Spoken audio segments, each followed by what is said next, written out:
जैन धर्म, अहिंसा, अपरिग्रह, अनेकांतवाद, ये जितने भी शब्द हम सुनते हैं वो अपनी लाइफ में डे टू डे तरीके से जीते हैं। भले वो बुद्धिस्ट है जो कि जैनिज्म से बहुत ही सिमिलर है, वो इस माहौल से जीते हैं। और मूवी में जो दिखाया था उनके लाइफ में तो 20% ही मूवी में दिखाया था, उनकी लाइफ उससे 5 या 10 गुना बड़ी है। वो बहुत बड़े साइंटिस्ट है, बहुत बड़े इनोवेटर है और बहुत कुछ करते हैं, जिन्होंने आपने देखा होगा सोशल मीडिया पे उनके बारे में। तो अभी मैं मेरे मित्रों को बुलाऊंगा यहाँ पे। सोनम वांगचुक जी आइए और 5-10 मिनट का एड्रेस कीजिए, आपकी जो जैन धर्म के ऊपर व्यू है उस पर।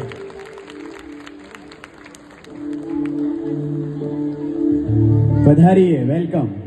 जोरदार ताली से स्वागत कीजिए। आइए सुनते हैं सोनम।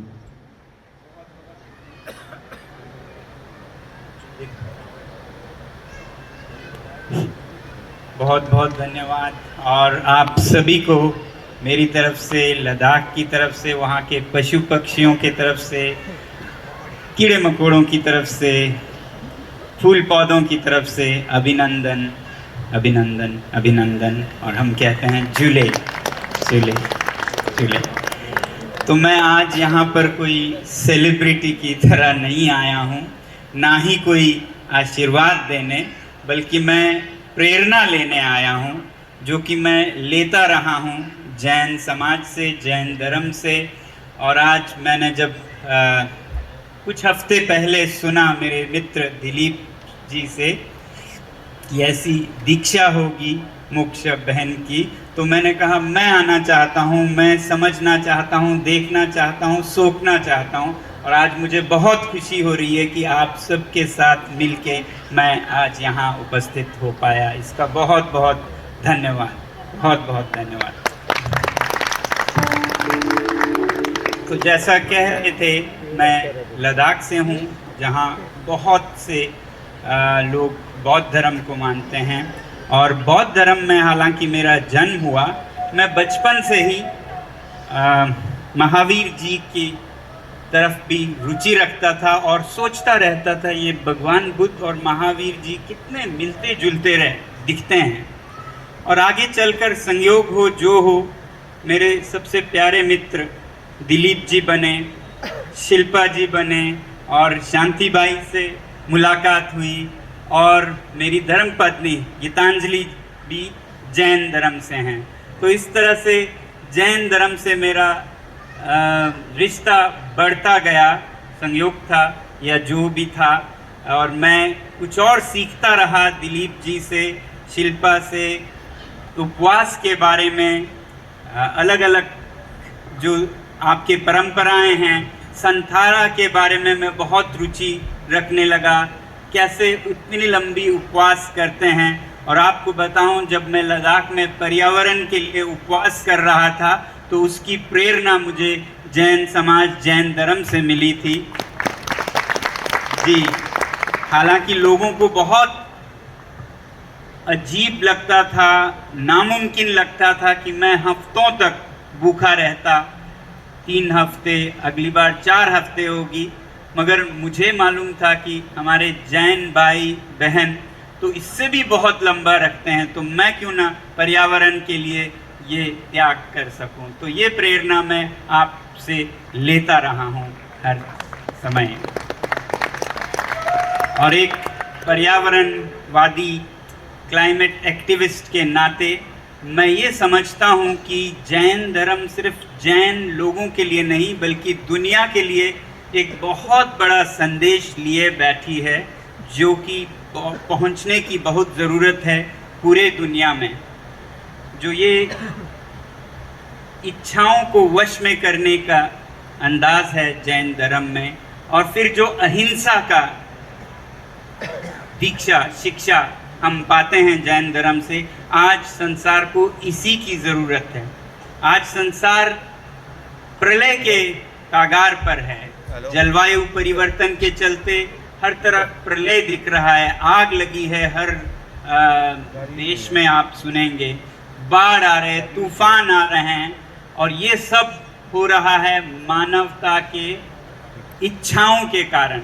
जिन इच्छाओं के पीछे भागते भागते इतना प्रदूषण हो रहा है विकास के नाम पर, उसका अगर कोई तोड़ है अगर कोई सीख है तो वो जैन धर्म से मिल सकता है कि त्याग से कैसे जिएं, कम से कम में कैसे हम खुश रह सकें।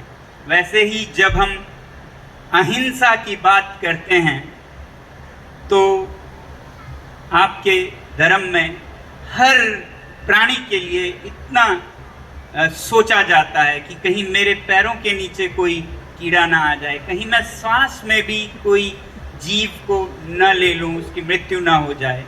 तो ऐसे एक धर्म से मैं आशा करता हूं, उम्मीद करता हूं कि आज के इस युग में या कलयुग में भी एक सीख मिले, जब हिंसा छोटे छोटे प्राणियों की नहीं बल्कि इंसानों की लाखों करोड़ों में हिंसा हो रही है। आज प्रदूषण के कारण, जलवायु परिवर्तन के कारण आपको मालूम होगा लगभग 70 लाख लोग इस दुनिया में हर साल हवा के खराब होने के कारण, प्रदूषण के कारण ही मर जाते हैं।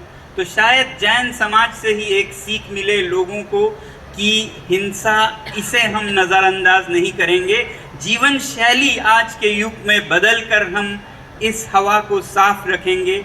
बम्बई और दिल्ली में कहा जाता है लोगों की आयु अब 7 से 10 वर्ष कम हो रही है, फेफड़े की बीमारियों से, प्रदूषण से। तो यानी कि जो 80 साल जीने वाले थे उनका 72 साल में ही मृत्यु हो रहा है, और उनके मौत का थोड़ा सा खून हम सब के हाथों में लगता है, क्योंकि ये किसी छुरे से नहीं होता है, ये हमारे कारखानों से, गाड़ियों से, जीवन शैली से होता है। तो मुझे उम्मीद है कि जैन समाज आज के नए हिंसा का भी समाधान देगी। जैसे हम जीव जंतुओं को, छोटे कीड़ों मकोड़ों को देते हैं, वैसे ही कितने लोग आज प्रदूषण से मर रहे हैं, उसमें भी इच्छाओं को त्याग कर सादा जीवन जीने का दीक्षा शिक्षा अगर किसी धर्म में सामर्थ्य है तो वो जैन धर्म में है। मैं बहुत उम्मीद, आस लगाए बैठा हूँ कि नया एक ऐसा संदेश आपसे आए जो कि दुनिया में लोगों की जीवन शैली बदल डाले। तो ये मैं आशा करता हूँ। और हमारी मोक्षा बहन तो त्याग का सबसे बड़ा उदाहरण देने जा रही है। हर चीज को, सांसारिक रंग त्याग कर मोक्ष के पथ पर जाएगी। मैं समझता हूँ कि कुछ लोग तो सैनिक होकर सीमा पर जाते हैं, मगर सारे नागरिक भी कुछ तो त्याग सकते हैं, कुछ तो वो भी करें। उन्हीं पे छोड़ें तो कोई देश नहीं जीतता है किसी युद्ध में भी। तो ऐसे ही त्याग हम सबके तरफ से एक यही करें और हमारा भी कल्याण हो जाएगा। तो ऐसा नहीं होगा। मेरे ख्याल से हम सबको बांटकर अपने अपने छोटे छोटे त्याग कर इस दुनिया को फिर से साफ सुथरा, जहां हवा सांस लेने लायक हो हमारे लिए और हमारे बच्चों के लिए, और सिर्फ इंसान मानव के लिए नहीं, पशु पक्षियों के लिए, उनके लिए भी हवा साफ हो, पानी साफ हो, ऐसा जीवन हम प्रेरणा लेकर अपने अपने जीवन में भी उतारें तो फिर कुछ बदलेगा।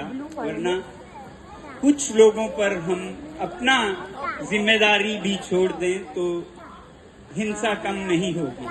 तो इसलिए मैं आपसे प्रेरणा लेकर खुद अपने जीवन में भी बदलाव लाना चाहता हूं और सादगी की तरफ जाना चाहता हूं। जैसा यहाँ बता रहे थे कि सायंकाल का भोजन किसी ने त्यागा, मैं खुद बहुत देर से सोच रहा हूं कि ये 2 वक्त की रोटी काफी होती है, ये 3 वक्त की रोटी क्यों खा रहे हैं, और खाकर लोग